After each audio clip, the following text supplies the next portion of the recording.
नमस्कार. महाराष्ट्र राज्य मार्ग परिवहन महामंडळ अहिल्यानगर विभाग तारकपूर आगारातर्फे दिनांक 8/7/2026 रोजी अहिल्यानगर ते गाणगापूर दर्शन यात्रेचे आयोजन केले आहे. सदर यात्रा ही 2 दिवसाची असून यात्रेचे तिकीट दर आहे महिला, ज्येष्ठ नागरिक आणि लहान मुलांसाठी 1043 रुपये आणि पुरुष फुल तिकीट आहे 1944 रुपये. सदर यात्रेची बुकिंग ही तारकपूर आगार आरक्षण कक्ष आणि स्वस्तिक बस स्थानक आरक्षण कक्ष यामध्ये सुरू करण्यात आलेली आहे. सदर यात्रेची बुकिंग करीत असताना आपल्याकडे रोख रक्कम असणं आवश्यक आहे. सदर यात्रा ही 2 दिवसाची असून पहिल्या दिवशी आपण अहिल्यानगर, येरमाळा झाल्यानंतर तुळजापूर, अक्कलकोट आणि गाणगापूर या ठिकाणी मुक्कामी जाणार आहोत.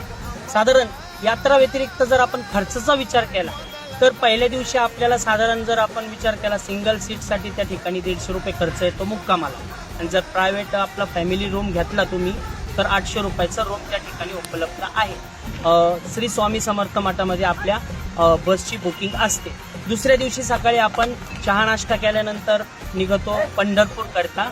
पंढरपूरला या ठिकाणी आल्यानंतर एका मठामध्ये फक्त 100 रुपयात घरगुती जेवणाची व्यवस्था आपण त्या ठिकाणी केलेली आहे. अशा प्रकारे सदर यात्रा ही 2 दिवसाची असून साधारण यात्रेला इतर खर्चाचा विचार केला तर 400 ते 500 रुपये आपल्याला खर्च येणार आहे. आणि रात्री 12 वाजेच्या आत आपली अहिल्यानगर या ठिकाणी बस परत जाते. तरी सर्व भाविकांना विनंती आहे की यात्रेचा लाभ घेऊन आम्हाला सेवेची संधी द्यावी. धन्यवाद.